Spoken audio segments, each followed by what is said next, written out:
And whenever I call him, I got to schedule a minute for the first thing he tells me every time I call him. Messi, you're sharp cookie.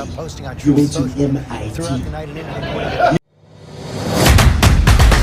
Thomas Messi oo ah xildhibaanka kaliya ee ka haray qolinkii Republicaanka ahaa ee Donald Trump mucaaraday sidoo kale Epstein files in la soo facshiro Donald Trump qaybaha uu kaga jiro dadka si public ah loogu soo bandhigo dambiyada uu galay Mareykanka waxyaabihii lagu asaasay fundamentalka ah ka shaqeynaya xildhibaanada Republicaanka ah sidoo kale aan daba dhaqa u ahayn Donald Trump wax kasta oo macnaha hadda ay sameeyaan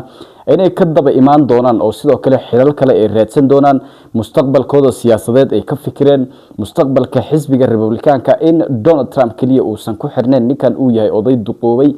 oo raabuqay oo iska macnaha tagi doono si uu ku tagaa sidoo kale xabsi inuu ku dambeyn doono xildhibaanadii ugu aqliga badnaa ee qolooyinkan conservative-ka ah ee Donald Trump ku mucaarada waxyaabaha ay sheegay beegsiga ah sidoo kale in uu iska qariyo publica dhibaatada uu u soo geystay dadkaas iyo tacadiga haweenka uu soo geystay Epstein file inay saaxiibo ahaayeen macnaha ay sheegay sidoo kale waxyaabo badan oo dambiye ah ilaa iyo 34 dambi oo felony loo haysto oo sidoo kale sababaha loogu dhaafayna kaliya ay tahay in uu madaxweyne noqday hadda markii uu madaxtinimada ka degana bartooda ay ka sii socon doonaan kiisaskaas oo dhan ayaa ninkan lagu magacaabo Thomas Messi wuxuu soo qarxiyay sira badan already asaga oo sidoo kale uu isticmaalahay maadaama Donald Trump uusan sidoo kale waxba u reebanin la fangareynayo ilaa 20 milyan oo dollarka Mareykanka ah lagu bixiyay si meesha looga tuuro Thomas Messi oo sidoo kale ka tartamayo horeyna uga soo ahaa sidoo kale senator ama macnaha ishaga xildhibaan uga soo ahaa degmada afraad ee gobolka Kentucky sidoo kale ninkan lagu magacaabo Thomas Messi ayaa nin shacabkiisa gobolka Kentucky ka soo jeedo oo dhan ay jecel yihiin wax qabad la yimid sidoo kale wuxuu macnaha soo facshiray siro hoose oo Donald Trump iyo asaga sidoo kale dhaxmaray telephone call sidoo kale asagii Donald Trump dhaxmaray waxyaabihii ay ka wada hadleen ayuu sidoo kale ku campaign gareynaya asaga oo hadda joogo gobolkiisa Kentucky meesha laga soo doorinayo oo sidoo kale ah degmada afraad ee gobolkaas marka ninkan Thomas Messi ah ayaa sidoo kale wuxuu muujiyay compassion in sidoo kale ay siyaasadda iyo qof inaad daba raacdo ama xisbi aad ku tiirsanaato xisbi ajandaha u qoran ama madaxweynaha Donald Trump ah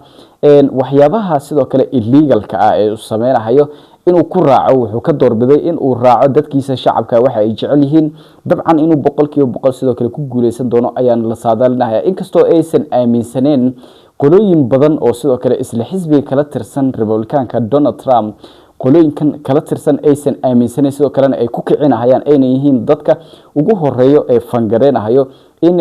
ninkan lagu magacaabo Thomas Messi meesha laga saaro sidoo kale uu ka koob yahay Lindsey Graham oo sidoo kale gobolka South Carolina asagana ka soo garo oo ah cusuri weyn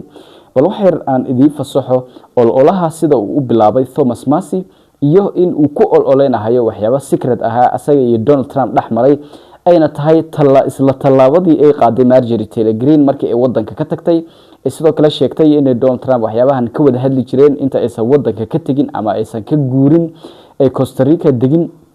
ee macnaha ishaga gobolkeeda Georgia xaflad loogu qabtay ee ka sheegtay waxyaabo badan oo sir ah ee Donald Trump ka soo qarxisay oo ayadii Donald Trump dhaxmaray telephone calls sidoo kale in uu dhahay macnaha ishaga Congress-ka la hadal in loobi garay in aan macnaha kiiskan Epstein files la igu furin aan la soo bandhigin inuu Bambondi intuu la hadlay uu dhahay cover up samee qari waxyaabahan ha soo bandhigin sidoo kale Mike Johnson oo ah speaker-ka aqalka Congress-ka Mareykanka ama gudoomiyaha inuu si hoose oo la hadlay lacag bilyan sidoo kale uu ku bixiyay in aan howlahan la gelin balse ayaga iyo waliba sida Thomas Messi iyo Marjorie Taylor Greene ay ka soo horjeesadeen iyo waliba sidoo kale xildhibaano kale oo kooban oo hadda ayagana mid loo ugaarsanaayo Donald Trump uu san rabin in ay xitaa iska daa doorashada weyn ee primaryada ay ku guuleystaan taas oo sidoo kale guul weyn u ah in ay gudahoda isku noqdaan qolooyinkan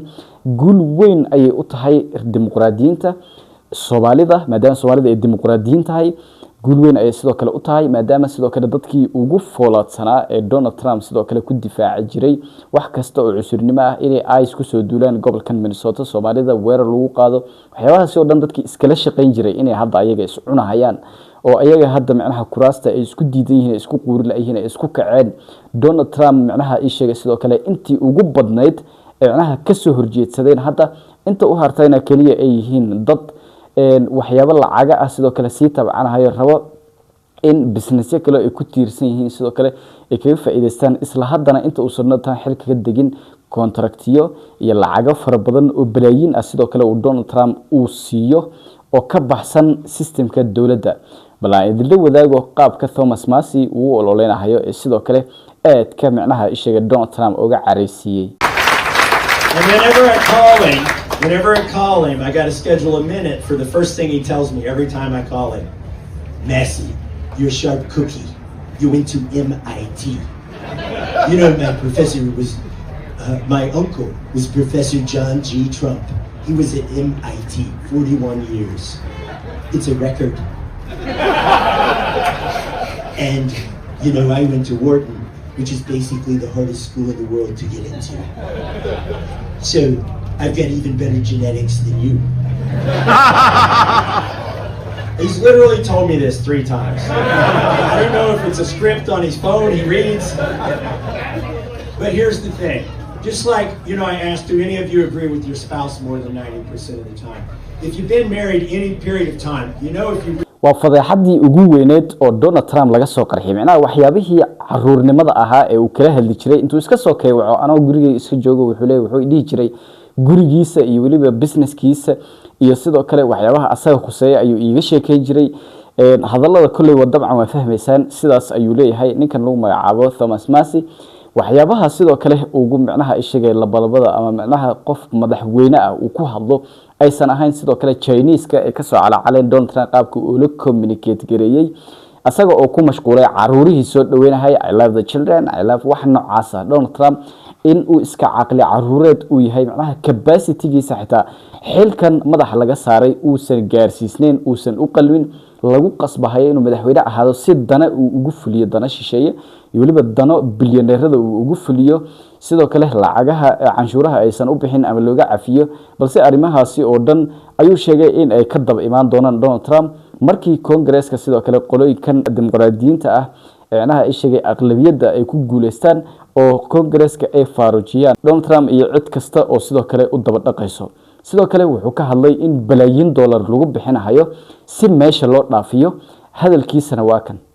Well, the congressman just said there would be. I guess we'll find out if there is. Meantime, you're facing a primary on Tuesday. In the wake of Senator Bill Cassidy's loss in the primaries yesterday in Louisiana, the president has been up posting on Truth Social throughout the night and into the morning about you. Just a few minutes ago, he posted this. I want to show our viewers right now. Bad Congressman Tom Massey voted against tax cuts, the border wall, our military enforcement. Actually, he voted against almost everything that is good. The worst congressman in history. Kentucky, vote the bum out on Tuesday. We can't live with this troublemaker for another 2 years. He's a true negative force. Your response? Well, I think that's going to help my fundraising at thomasmassey.com. Every time he tweets about me, it's good for, you know, some money coming in because people don't like that. And, you know, how did this race become the most expensive race in the history of Congress for a primary? It's because 3 billionaires from outside of Kentucky have funneled millions of dollars in here. They're trying to buy a seat. And so it's not just the president's tweets. I could sustain those without a problem. It's because Miriam Adelson and Paul Singer have dumped money in here. In fact, Miriam Adelson has given so much money to my opponent that instead of paying for the ballroom, they're going to need taxpayer money for the ballroom now. Well, you've actually... Malaha waa bilyaneeradii fangareynahayay haddii lacala Congress-ka Mareykanka laga diido in la ansixiyo biilkan ballroom-ka Donald Trump lagu dhisayo in ay macnaha bilyaneerada lacagahan ay uga habooneed in Donald Trump ballroom ama qol uu ku baashaalo sidoo hadalka u dhigay oo macnaha ay sheegay ahayd inay u dhisaan intay asaga campaign-kiisa ku mashquul lahaayeen arrintan ayaa sidoo kale wuxuu sheegay in campaign-kiisa ay baraare u tahay oo sidoo kale dadka codbixiyayaasha ay ku raaxaysanayaan wax kasto Donald Trump uu sheego maadaama economiga uu loos gareeyay oo dhaqaalihii Mareykanka uu meesha marahay gas priceski wax walba Mareykanka uu dhulka galay in aan waxba laga dhageysanaynin ayuu sidoo kale sheegaya haddii uu muuqaalkan ku soo gaaro wax fiirkaadan loo sidoo kale muuqaalka like noo sar haddii aad nagu cusub tahay channelka ku soo biir si arrimahan aad ula socoto naguna support gareeyna subscribe saarto waan mahadsantahay